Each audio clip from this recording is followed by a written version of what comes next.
This Humankind special project, The Power of Nonviolence, is produced in association with WGBH Boston and supported by a major grant from the Henry Luce Foundation. The cumulative effect of what I did and saw, it's not that it was just brutal and everyday gore and hell, but the stress over time wears you down. How military veterans can begin to heal from the invisible wounds and lasting trauma of participating in war. You're listening to Humankind. I'm David Freudberg.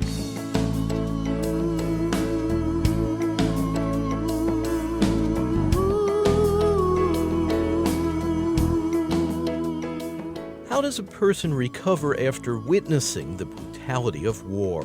And when soldiers are drawn in as a participant in the violence, how can they heal? Warfare can leave someone deeply rattled, inflicting emotional damage, not just visible injuries. And these psychological wounds may not surface till months or years after a veteran returns from combat. This is why, so many vets get in trouble driving, because you drive defensively. You're not obeying any traffic laws. You're literally driving to save your life. And the way you drive over there is to avoid an ambush or a vehicle-borne, explosive or everything. You just blow through everything. Travis Weiner served 2 tours with the U.S. Army in Iraq, ending in 2008. And the one thing that's left over from this day to me is if I'm driving and something is on the road that doesn't necessarily belong there, like a piece of trash, or my eyes just lock onto it. It's a subconscious thing. It just, boom, I just see it clearer than day, because that can be the difference between, life or death. It's a fear response. Anybody can have it. You can get it from a natural disaster, a car accident, being raped. Your terror system is on high alert, and your fear system takes over. Rita Nakashima Brock, a theologian based in Fort Worth, Texas. She grew up in a military family and has written widely about how people recover from military violence.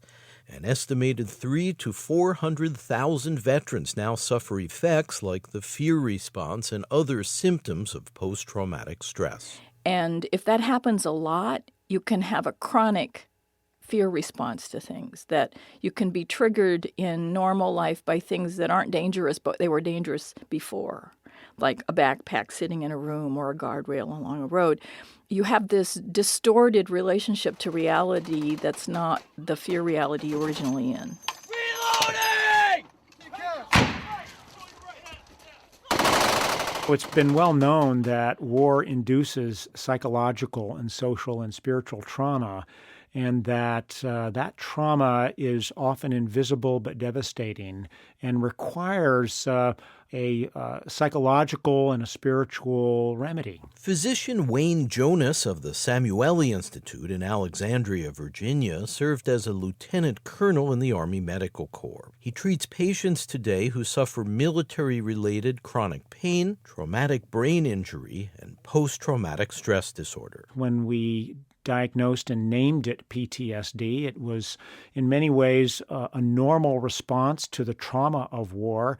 In fact, Admiral Mullen refuses to use the D on the end of that, a former chairman of the Joint Chiefs of Staff. He calls it PTS, post-traumatic stress, because it is a normal kind of response that you would expect from those kinds of injuries, and we shouldn't make it a disorder.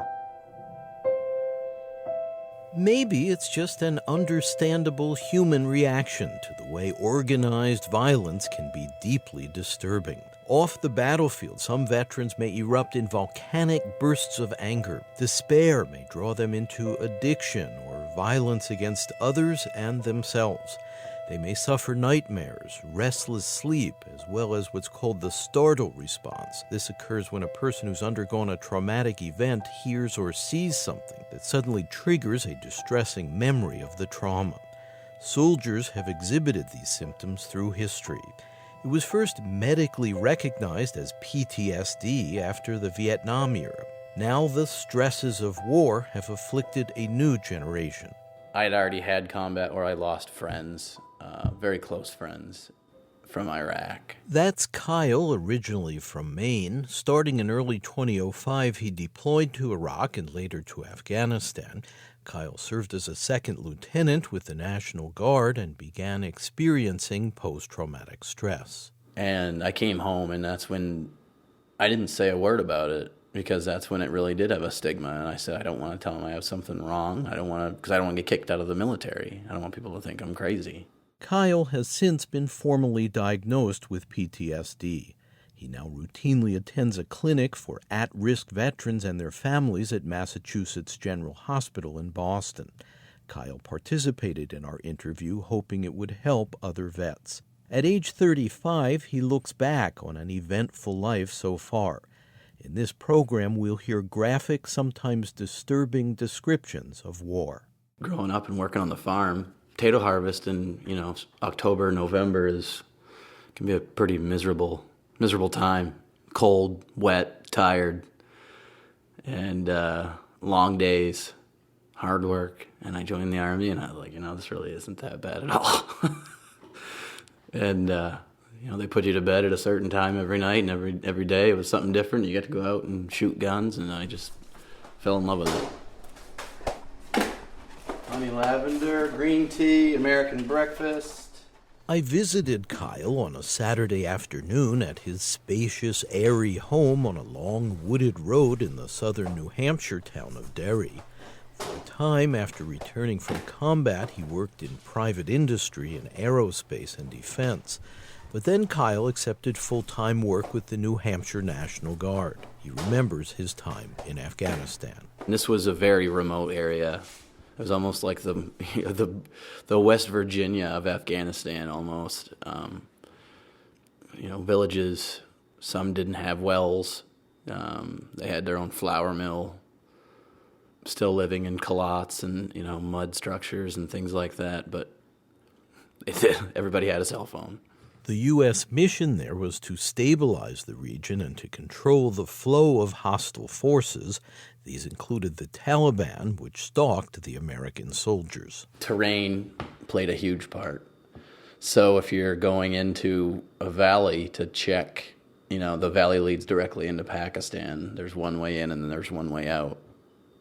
So they have, however long you're on the far end of the valley, they have that much time to prepare for you on the way out, which was generally the case. You could almost set your watch on it that, you go through this certain area on your way out, you're probably going to take contact and you're probably going to get ambushed.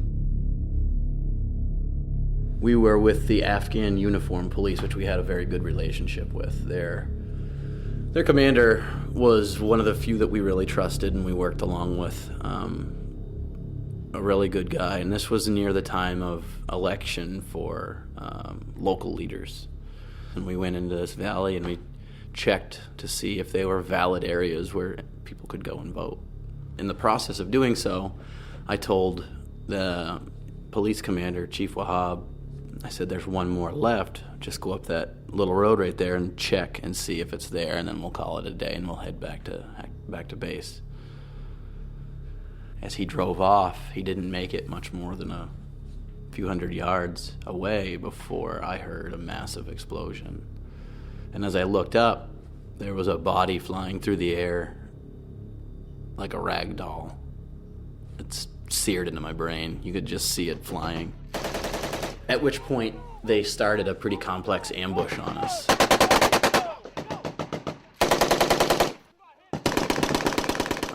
They were firing from multiple directions. From what we gathered from the intelligence afterward, they took the women and children and lowered them down into a shallow well. And they were attacking from the village, firing from the village or from the structures.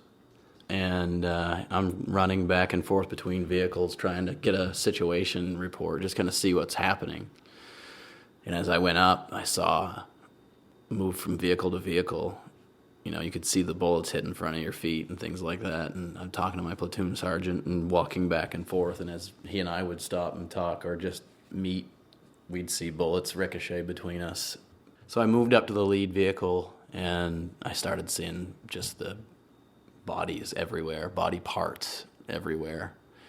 So it was a few different vehicles. And, unarmored Ford Ranger with, 8 to 10 guys either in the cab or on the back, sitting on the back, had hit an IED. Most of them were dismembered or horribly injured. Chief Wahab was in the vehicle, and he was medevaced out immediately. He did survive, but he was not the same after that. I saw him afterward, and he was very peaked and frail. I just remember one of the guys that he wasn't injured, a younger man, and he was walking around with a machine gun, just almost dragging it, and he was stunned, crying, sobbing, and, there's a machine gun with a belt of ammunition dragging on the ground in back of him, and there's bodies that were laying there that were essentially turned to jelly. I mean, just the overpressure from the bomb had shattered all their bones, and it looked like a wetsuit.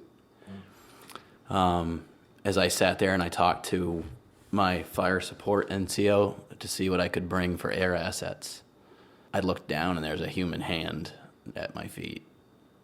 And then I looked up and I saw my interpreter.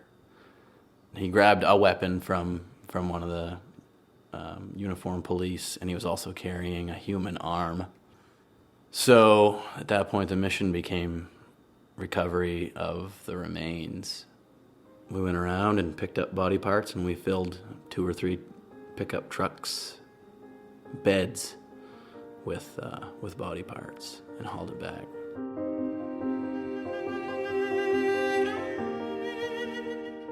It sounds gory, it sounds horrific. I can't imagine what that would have been like. It's difficult to explain. As an infantryman, everybody, that's what you train for and you love it, combat. And it's not like you're not aware of what you're getting into.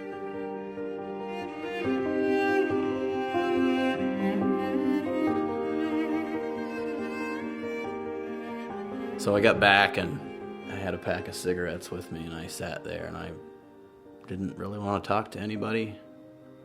And I sat there and I think I smoked a pack of cigarettes by myself, and I could feel a change in me. Nothing that, prevented me from doing my job, but something changed. You see something like that, and I was just numb or cold and somewhat emotionless to it at that time, which was, that's what happens is you're there. What are you going to do? Sit and cry and give up? Now, you've told me that you have experienced symptoms of PTSD. Mm-hmm. Can you talk about those symptoms? It's the mindset of urgency. The combat mindset that you all, are essentially hardwired for while you're there is that there's zero room for argument or, all right, give me just a second. It's, hey, do this, do it now, do it right, and move on. So it's, you're impatient, everything needs to be done and done right, and if not, it evokes a response of anger or anxiety, anger-type outbursts. I control it for the most part through a number of different ways, whether it's avoiding situations or meditation, deep breathing. I've before I even sought treatment, I used to try and do this and try to help myself. And these self-care practices can in fact offer powerful tools for soothing anxiety and relieving other post-trauma symptoms. But to enhance his recovery, Kyle took another step and decided to seek support through counseling. He now urges other vets to consider that resource because providers are trained to help returning soldiers transition to life after combat. My biggest issue is cognitive abilities. My memory's gotten really bad. My ability to focus, remember, concentrate have essentially diminished to the point where if I try to read a book or a magazine article, I'll get 10 pages into it and realize that I didn't take in a single word because my mind is going and it's working on 10 different things. It essentially just never stops. Paranoia, the large crowds, and that's tapered off. Again, it goes back to the combat mindset, like it's an insecure area to you. There's people in back of you, which makes me uneasy. More when I first got back, I would always choose the seat where I could have the best view of the room with my back secure. It's drilled into you that's. And you're talking about civilian settings, restaurants, you name it.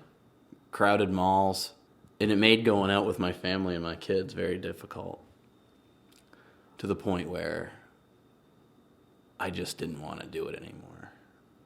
Didn't want to go out? I didn't want to go out. No. I remember the day that I moved to New Hampshire. It was Pumpkin Festival in Keene. So about a year after I got back. Shoulder to shoulder people. And my heart was just racing. I have my kids and you try like hell to enjoy it, but all you feel is like, there's a threat somewhere. So I got a kid on my shoulder. I got a kid that I'm holding tight to, and I'm telling my wife, like, hey, keep them close by.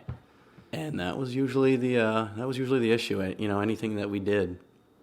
Has this harmed family relationships? It has.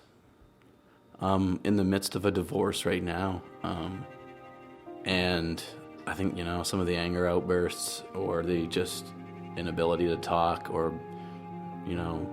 it certainly played a factor.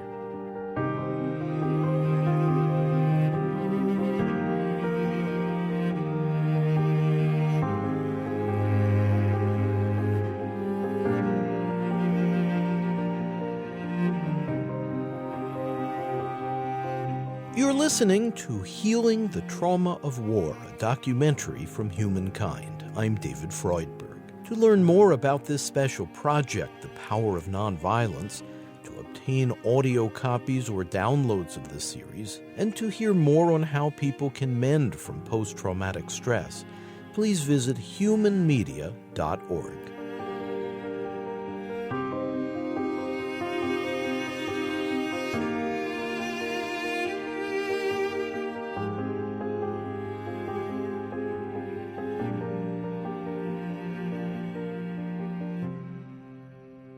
The post-traumatic stress reaction to war has gone by various names through history. In the Civil War, the afflicted were said to have developed soldier's heart. World War I combatants might suffer from shell shock. And soldiers carrying these invisible wounds home from Vietnam a generation ago sometimes faced an added burden. I didn't feel good about what I did there, and I didn't feel good about the whole thing. It was just a bad experience for me. Bill Simon, now living in Santa Rosa, California, was an aircraft crew chief based in Da Nang, Vietnam, starting in 1969. So, I knew that other people didn't like Vietnam veterans, and I didn't like myself for being a Vietnam veteran. Double punishment. Exactly. So my strategy was to basically repress that whole thing, like it never happened. It obviously didn't work. It doesn't work to do that, but that's the way I got by as best I could with the help of drugs and alcohol and a lot of other distractions. Another Vietnam-era vet who battled addiction, Jim Summers of Solana Beach, California, served in the U.S. Navy Hospital Corps in the mid-'70s. When I got out of the military, I did what so many of us do. I put all that in a box along with my sailor hat and my dog tags and stuck it in the back of the closet and did the best I could to forget about it.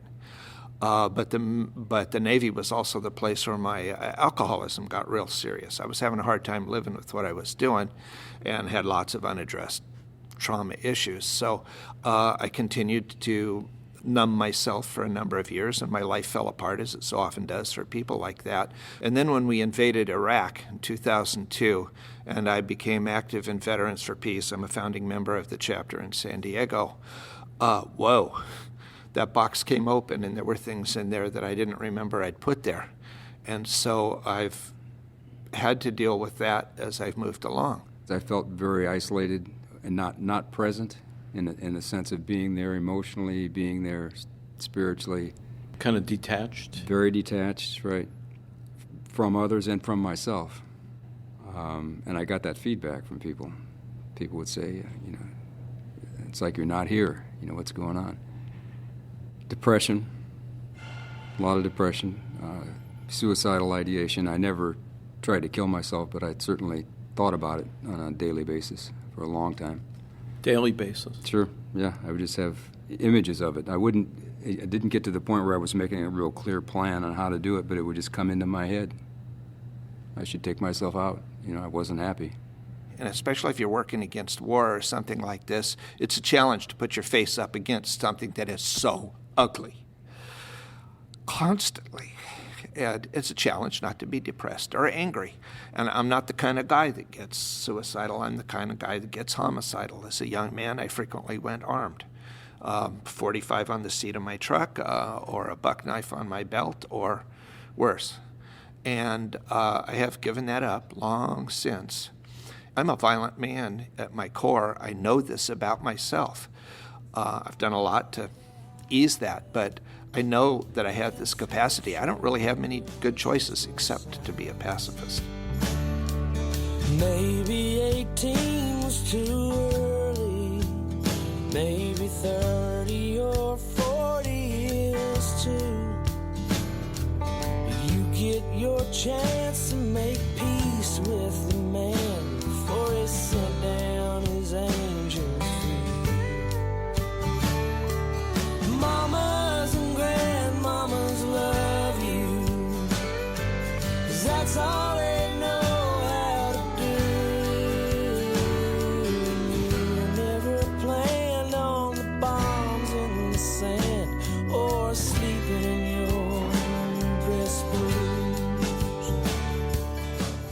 Travis Weiner of Boulder, Colorado, served 2 tours in infantry regiment which performed counterinsurgency operations in Iraq between 2005 and 2008. And 1 week into being there, we had a mass casualty. The insurgents landed a couple, I can't remember if it was 60s or 81s, into our courtyard in our patrol base, blew up like 30 of us. And this kid, took a bunch of shrapnel in the legs, but, he wasn't going to bleed out. He was okay. He recuperated for about a week. He said, I can't go back out there. I'm scared and I have nightmares, et cetera, et cetera. To a person, all of us were like, that kid is just, getting out of it, yada, yada. We didn't understand the science of it. And what the science tells us is that, we don't know that kid's life history, and we don't know how his brain works. And for him, that one mortar getting hit, which for us was one of many, we got blown up before, we got blown up after. For him, that could have been, devastating. Travis says he's managed to hang on through his supportive family and a physician at the VA who counseled him to cultivate self-acceptance as a way to ease his transition back to civilian life. Travis also made a commitment as part of that transition to help Iraqi refugees who are on their own healing journey. It got better for me about 6 months in, and working with Veterans for Peace and trying to channel some of my anger and understand that I didn't hate, the Iraqi people. For years I just hated it was like battery acid in the Iraqis, because at least in my first tour, it's insurgency. They pick you off, they can't fight you in the open. So they just pick us off, and, it was one, a handful of times, if that we actually got to see them and fight them. And so you just, it drives you insane. But letting go of that anger, working with the Iraqi refugees in Massachusetts, it was cathartic for me. It helped a tremendous deal.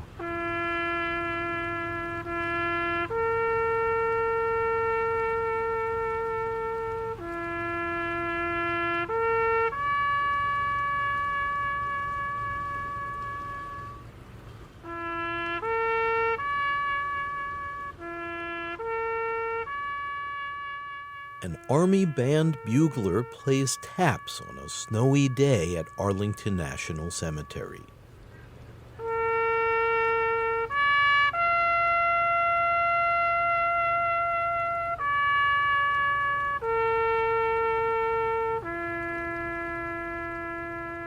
Recovery from the emotional scars of war is rarely achieved acting alone.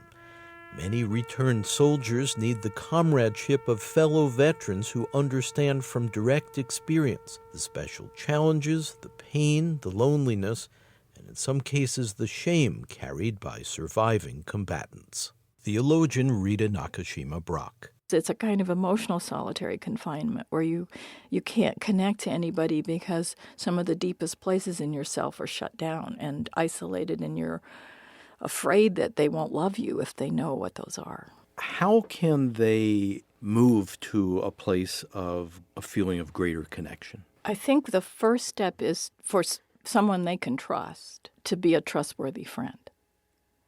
And that's generally another veteran, but not always.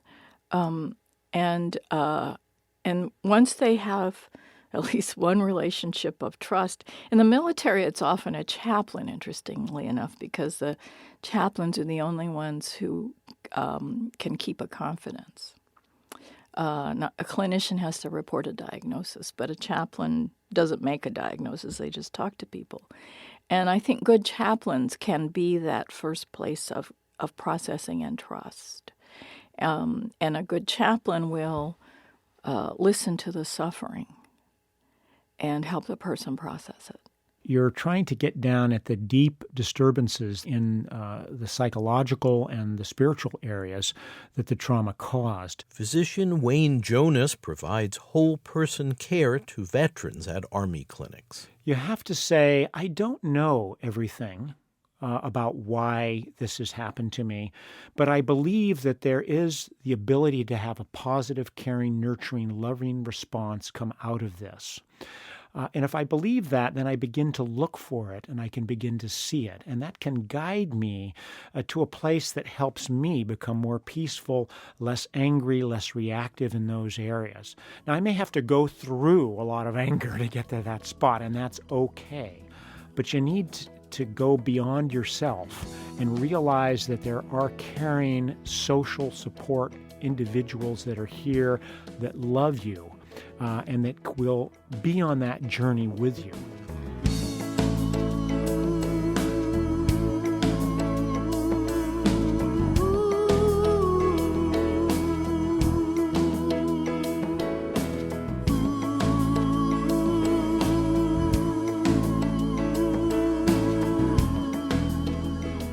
You're listening to Humankind. I'm David Freudberg, studio recording by Antonio Oliart-Rose, editorial assistance from David Cruz, Ken Rogers, Kathy Graham, and Mark Kilstein, webmaster Brian K. Johnson. Special thanks to Jason Isbell and Tony Buck.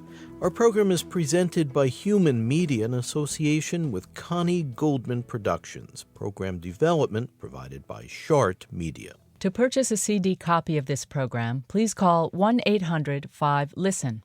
That's 1-800-5-LISTEN. Or visit our website, where you can also obtain an audio download of this and our other programs. You can access free written materials related to this program as well. Our web address is humanmedia.org. Again, if you'd like to purchase a CD copy of Humankind by phone, please call 1-800-5-LISTEN, and our web address is humanmedia.org. And you can subscribe at iTunes to our free weekly podcast, Humankind on Public Radio. This segment, Healing the Trauma of War, part of our project The Power of Nonviolence, is Humankind Program number 248. The executive producer is David Freudberg. This is Humankind.